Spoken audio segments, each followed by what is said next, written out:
Good evening students. तो students हम विविध उदाहरण करेंगे। अब एग्जाम्पल नंबर 1 है, दिखाइए किसी प्राकृत संख्या n के लिए संख्या 8 की पावर n अंक 0 पर कभी समाप्त हो सकती है।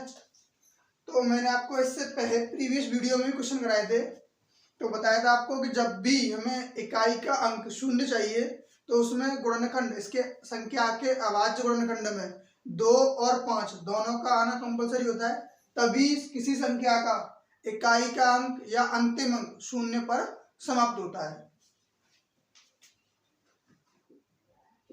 सॉल्यूशन देखो, संख्या यदि संख्या 8 की पावर n के अभाज्य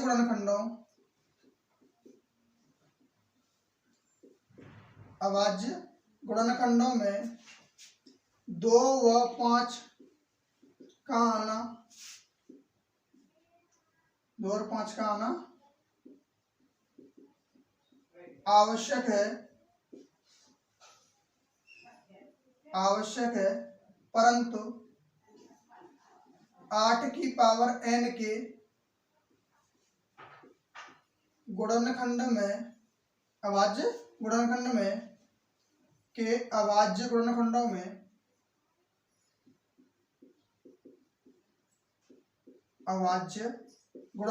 में केवल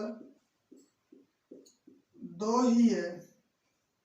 यानी जब भी हम 8 की पावर n के गुणनखंड करेंगे वो भी अभाज्य गुणनखंडों के रूप में, तो 2 इंटू 2 इंटू 2 इस पूरे की होल पावर n, इस तरीके से लिखेंगे। या इसको ऐसे भी लिख सकते हैं 2 की पावर 3 है, क्योंकि जितने भी नंबर होते हैं वो उसकी पावर होती है और पावर के ऊपर पावर होता है तो उन पावर का मल्टीप्लाई कर देते हैं। यानी ये क्या होता है, 2 की पावर 3 रहेगा और 2 की पावर 3 की भी पावर n है तो इनका गुणा कर देंगे, 3 इंटू n 3n हो जाएगा। क्योंकि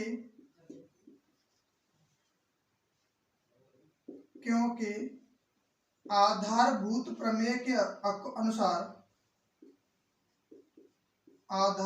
प्रमेय के अनुसार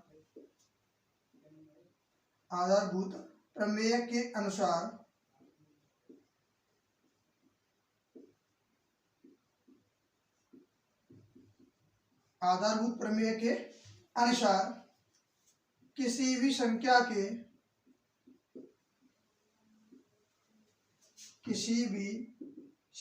के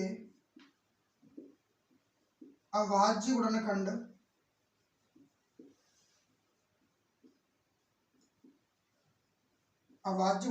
अद्वितीय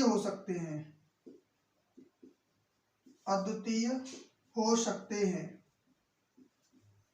इसका मीन्स क्या हुआ कि जब भी हम किसी संख्या के गुणनखंड करते हैं तो वो जरूरी नहीं है कि ओनली 1 आए, वो बार बार नंबर भी आ सकता है। अतः संख्या 8 की पावर n अंक 0 पर समाप्त नहीं हो सकती।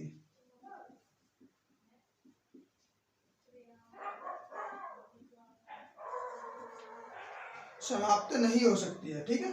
नेक्स्ट क्वेश्चन, 404 और 96 का माशा और लासा ज्ञात कीजिए तथा निम्न का सत्यापन कीजिए। तो पहले हमें 404 के गुणनखंड करने होंगे।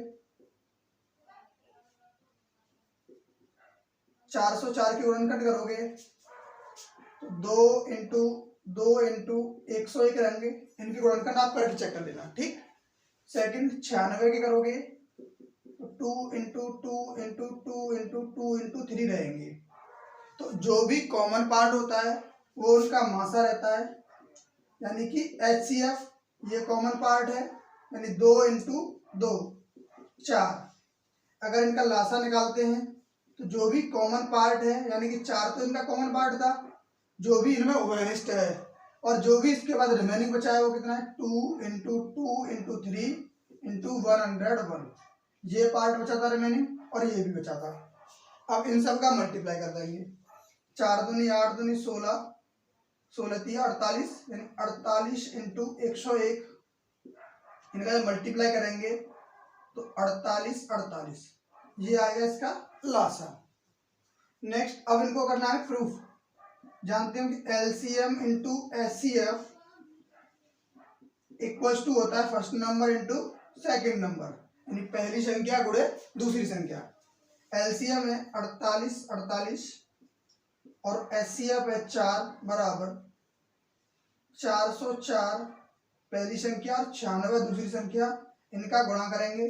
4 अट्ठे 32, 3 4 चौके 16 और 3 19, 4 अट्ठे 32 और 33, 3 4 चौके 16 और 3 19, ये इनका गुणा हो गया। अब इनका भी गुणा कर लेते हैं।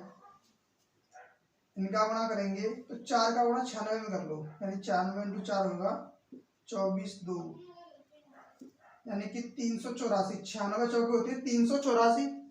अब इसका अगर इसमें गुणा करेंगे तो कितना आएगा 384, यानी 84 तो ये हो गया,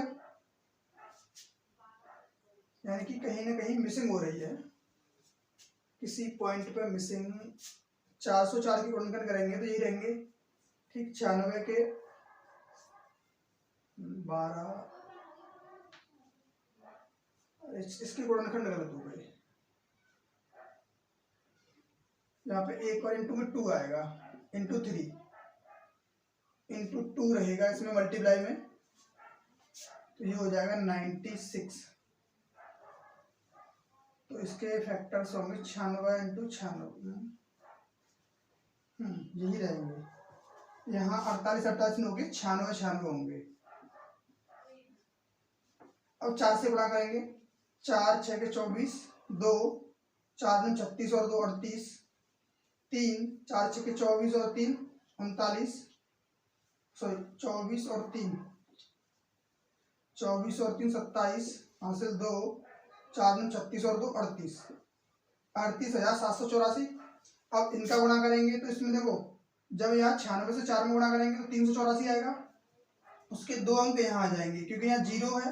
वैसे 38 हासिल होती, बट यहाँ एक संख्या यहाँ पे आ जाएगी 8, अब हासिल रहेगी 3, और 96 इंटू 4 करेंगे तो 384, और 384 में 3 और जोड़ देंगे तो 387, यानी अब ये इसका करेक्ट है। इसका एलसीएम कितना रहेगा, एलसीएम होगा 9696 और एचसीएफ रहेगा 4, ये इसका प्रूफ हो गया। ठीक, नेक्स्ट क्वेश्चन के लिए